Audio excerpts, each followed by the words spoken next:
Education study 100 पर पुनः आपका स्वागत है। जैसा कि सामान्य हिंदी पार्ट 2 लोग देखेंगे और एक पार्ट पहले से अपलोड है और जिसमें हम बताए थे कि रामचरितमानस किसने लिखा और सबसे बड़ा सबसे छोटा कांड कौन सा है। अब हम आगे चलते हैं। संविधान में हिंदी। संविधान में हिंदी को कहाँ जगह दिया गया है, कैसे क्या स्थित है, इसको हम देखेंगे। सबसे पहले हम बात करते हैं संविधान में। तो एक प्रश्न होता है मूल संविधान। अगर कोई कहे मूल संविधान, इसका मतलब यह है कि जब संविधान लागू हुआ उस समय संविधान की स्थिति क्या थी। तो संविधान जब लागू हुआ 26 जनवरी 1950 को, तो उस समय संविधान में 395 अनुच्छेद थे, 8 अनुसूचियां थी एवं 22 भाग। अगर कोई आपसे पूछे कि मूल संविधान में कितने अनुच्छेद, कितने अनुसूचियां, कितने भाग, तो आप समझिएगा मूल संविधान का मतलब जब संविधान लागू हुआ उस समय संविधान की स्थिति क्या थी। तो कितने 395 अनुच्छेद, 8 अनुसूचियां एवं 22 भाग। अगर कोई कहे वर्तमान में कितने हैं, तो वर्तमान की स्थिति क्या है। वर्तमान में 395 अनुच्छेद है और 22 भाग भी हैं, लेकिन परिवर्तित हुआ है 12 अनुसूची हो गई है, 12 अनुसूची। तो हम इसको क्यों बता रहे हैं, क्यों संविधान की बात हम कर रहे हैं यहाँ पे।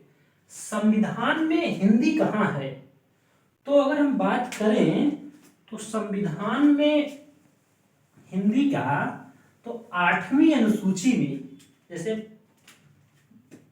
12 अनुसूची है, तो 8वीं अनुसूची में, 8वीं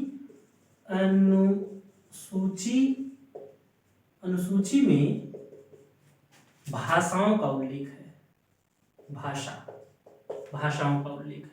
और मूल संविधान में 14 भाषाएं थी। मूल संविधान का मतलब जब संविधान लागू हुआ उस समय संविधान में 14 भाषाएं थी, 14 भाषाओं को मान्यता दिया गया था संविधान में। वर्तमान में कितनी भाषाएं हैं, 22 भाषा को संविधान में समाहित किया गया है, संविधान में दर्जा दिया गया है 22 भाषाओं को। अगर हम कहें 14 भाषा में, सबका हम जिक्र नहीं करेंगे, लेकिन जो पहला स्थान जिसको मिला है वह है असमिया, और चौथे नंबर पे आपकी हिंदी है, और 14वें नंबर पे उर्दू को। उसके बाद वर्तमान में 22 भाषाएं हैं, तो 14 भाषा थी, उसका कब बढ़ा, संविधान में कब और सब भाषाओं को जोड़ा गया, इसको देखते हैं। तो ध्यान दीजिए, संविधान में यह प्रावधान है, आप लोग जानते ही हैं कि संविधान में संसद संशोधन कर सकती है। तो उसी के आधार पर 21वां संविधान संशोधन हुआ, और कब हुआ, 1967 में हुआ। और इसमें एक भाषा संविधान में जोड़ी गई, वह कौन सी है, सिंधी। पुनः 71वां संविधान संशोधन हुआ, 1992 में हुआ। इसमें 3 भाषा जोड़ी गई, कोंकणी, मणिपुरी और नेपाली। 3 भाषाओं को 71वां संविधान संशोधन 1992 में 3 भाषा को संविधान में जगह दिया गया, कोंकणी, मणिपुरी, नेपाली। उसके बाद पुनः 92वां संविधान संशोधन हुआ, यह सन 2003 में हुआ, और 4 भाषाओं को संविधान में जोड़ा गया। कौन कौन सी भाषा है, बोडो, डोगरी, मैथिली, संथाली। इस प्रकार से 92वां संविधान संशोधन में 4 भाषाएं, बोडो, डोगरी, मैथिली, संथाली। तो 14 भाषा पहले थी संविधान में, 14 भाषा, और 8 भाषाएं, 1 3 4 और 4 4 8, तो इस प्रकार से कुल 22 भाषा। वर्तमान में संविधान में 22 भाषाओं को संविधान में समाहित किया गया है, संविधान में मान्यता है। अब हम बात करते हैं कि हिंदी को कब संविधान में समाहित किया गया, हिंदी को संविधान में कब जगह दिया गया, हिंदी भाषा को। तो 14 सितंबर 1949 को संविधान सभा ने हिंदी को संविधान में समाहित किया, संविधान में स्थान दिया हिंदी भाषा को, और हिंदी को राजभाषा के रूप में जगह मिला, राजभाषा के रूप में। अगर प्रश्न आए कि भारत की हिंदी है तो हिंदी राजभाषा है। एक शब्द और पूछा जाता है, हिंदी कौन सी भाषा का शब्द है, तो हिंदी कौन सी भाषा का शब्द है, फारसी भाषा का शब्द है हिंदी। लेकिन संविधान में हिंदी को राजभाषा के रूप में दर्जा दिया गया। खूब प्रश्न आता है कि हिंदी है तो हिंदी भारत की राजभाषा है, इसीलिए संविधान में हिंदी को 14 सितंबर 1949 को समाहित किया गया, दर्जा दिया गया। इसीलिए प्रत्येक 14 सितंबर को हिंदी दिवस मनाया जाता है। आगे चलते हैं, इस बात को आप ध्यान दीजिएगा कि अगर हिंदी दिवस पूछा जाए 14 सितंबर, फिर विश्व स्तर पर हिंदी के प्रचार प्रसार के लिए विश्व स्तर पर पहली बार विश्व सम्मेलन हुआ, और वह विश्व सम्मेलन 10 जनवरी से लेकर 14 जनवरी के बीच नागपुर में पहला विश्व हिंदी सम्मेलन हुआ 1975 में। इसीलिए एक प्रश्न यहां से बनता है कि विश्व हिंदी दिवस कब मनाया जाता है, तो विश्व हिंदी दिवस 10 जनवरी। विश्व हिंदी दिवस 10 जनवरी। हिंदी दिवस क्यों मनाया जाता है विश्व हिंदी दिवस? हिंदी का विश्व स्तर पर प्रचार प्रसार करने के लिए, ताकि विश्व स्तर पर हिंदी एक अच्छा आदर्श स्थान प्राप्त करे भाषा के दृष्टिकोण से। अब हम आगे चलते हैं।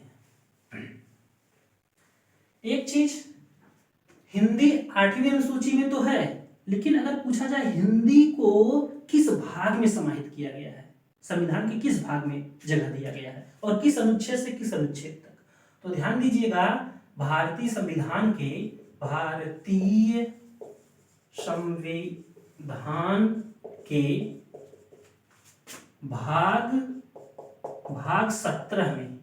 भाग 17 में अनुच्छेद 343 से 351 तक हिंदी को जगह दिया गया है। अगर पूछा जाए किस भाग में हिंदी का उल्लेख है, भाग 17 में, किस अनुच्छेद से किस अनुच्छेद तक, अनुच्छेद 343 से 351 तक। अनुच्छेद 343 में कहा गया है कि हिंदी भारत की राजभाषा होगी, हिंदी भारत की राजभाषा होगी, और लिपि देवनागरी होगी। हिंदी भारत की राजभाषा होगी और लिपि देवनागरी होगी, अनुच्छेद 343 में कहा गया है। वही एक प्रश्न खूब आता है कि संविधान में किस भाषा को जगह नहीं दिया गया है, तो अंग्रेजी को संविधान में जगह नहीं दिया गया है, लेकिन यह प्रावधान किया गया है, जब संविधान लागू हुआ तो उसमें कहा गया कि अंग्रेजी 15 वर्षों तक भारत की सहायक भाषा के रूप में कार्य करेगी। लेकिन 15 वर्ष जब बीता, आवश्यकता बढ़ी, अंग्रेजी की आवश्यकता तब पर भी बरकरार रहा, तो ऐसे प्रावधान बनाए गए, 10-10 वर्षों तक लगातार बढ़ाया गया अंग्रेजी को सहायक भाषा के रूप में, और एक समय ऐसा आया कि उसको कर दिया गया कि हमेशा अंग्रेजी सहायक भाषा के रूप में कार्य करेगी भारत में। तो आज भी सहायक भाषा के रूप में अंग्रेजी है हमारे यहाँ, लेकिन संविधान में इसको स्थान नहीं दिया गया, इस बात को ख्याल करिएगा। अब हम आगे बात करते हैं। आगे हमने आपसे बताया कि प्रथम विश्व हिंदी सम्मेलन कहाँ हुआ, इसको आप लोग ख्याल करिएगा, नागपुर में। कहाँ हुआ? नागपुर में। इस बात को हमेशा ख्याल करिएगा। और ध्यान दीजिए अनुच्छेद 351 में यह कहा गया है कि प्रत्येक नागरिक का यह कर्तव्य है कि हिंदी का प्रचार प्रसार करे, हिंदी भाषा का प्रचार प्रसार करे और हिंदी का सम्मान करे, इस बात को कहा गया है। अब हम आगे चलते हैं। ये रहा संविधान में हिंदी की स्थिति। आगे चलते हैं। एक स्टेटमेंट खूब पूछा जाता है। अच्छा, एक चीज हम और आपको थोड़ा सा बता दें। एक 13वीं सदी के एक विद्वान है अमीर खुसरो। ये हिंदी को हिंदुई कहते थे, हिंदी को हिंदुई कहते थे, और ये स्वयं को इनको तूतीय हिंद कहा जाता था।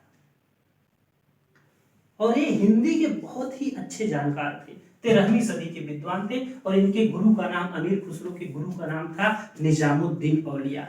इस बात को भी आप लोग ख्याल करिएगा।